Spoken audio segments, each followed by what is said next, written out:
Have you ever wanted to feel like you just scored the winning goal in a championship game? That's what it feels like to score a last second goal in Rocket League.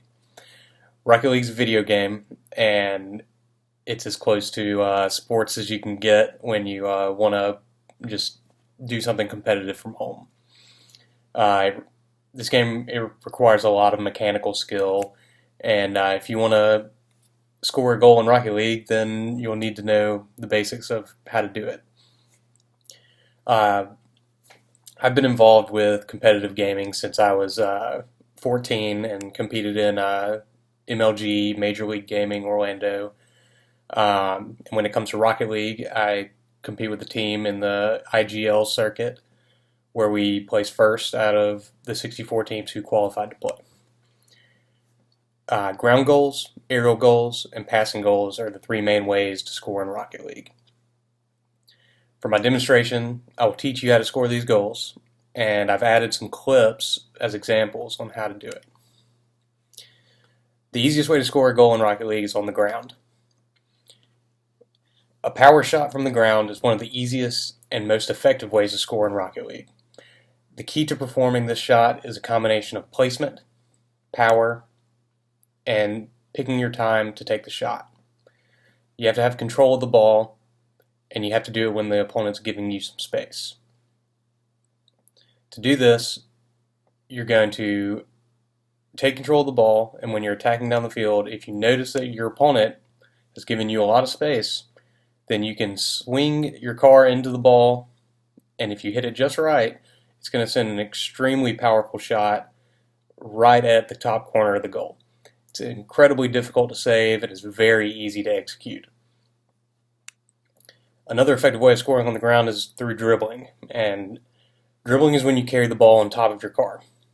It gives you complete possession of the ball, and it forces the opponent into a tough situation where they either have to wait for you to attack, or they have to attack while you have the advantage because you have the ball. If they attack at the wrong time and you move the ball, they're going to go flying by, and you'll have a free goal.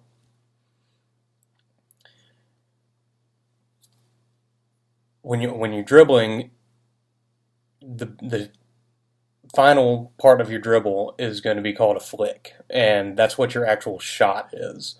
And a flick is when you sling the ball with your car into the goal. And to do this, you're going to jump and then flip your car, and it's going to launch the ball into the air, hopefully past your opponent, and into the goal. And the next shot that I'll go over is the aerial goal. Aerial goals are a requirement for team games in Rocket League. When there's more players on the field, the ball goes flying around all over the place. And if you can't hit the ball in the air, then you're not going to get very far. Let's just put it that way.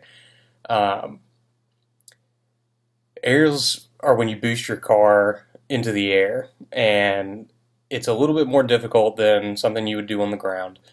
But if you jump and you tilt your car back and then use boost, it will send your car flying through the air.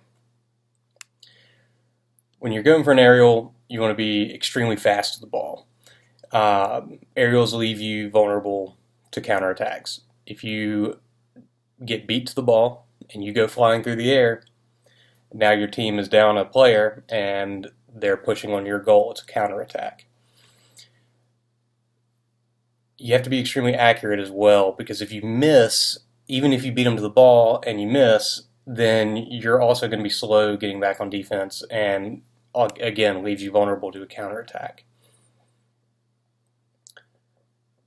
Now, the next goal I'm going to talk about is a passing goal, and it is the most satisfying goal you can score in the game.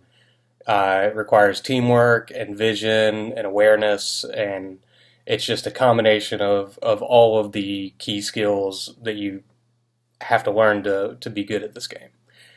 And when it all comes together, it's just a great feeling. So passing goals should only really be tried when you've mastered the other two goals.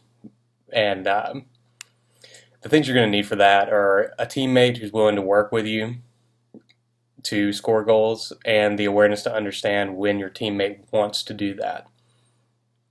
Most of the time, they're going to want to do that when the ball is in the corner of the field or when the ball is on the side of the field.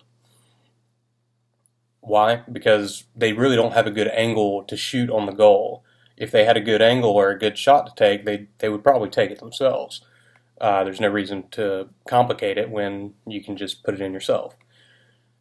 But when you can't, it's better to look for the teammate. So if you're on the side and you see your teammate in the middle, you can't shoot the ball, you might as well send it to your teammate and see if they can get a good shot on the net. Now, the most effective ways to score by passing are infield passes, which are passes that are where you send the ball to your teammate through the middle of the field. And what that does is it creates space between the goal and the player taking the shot.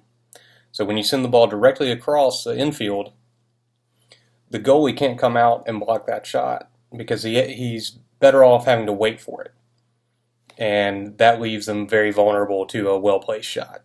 If you're very accurate, you'll score that every time. It's difficult to do though because the game's very fast-paced and small mistakes can cost big. So you should only really go for passing plays when you feel like you've mastered a lot of the game.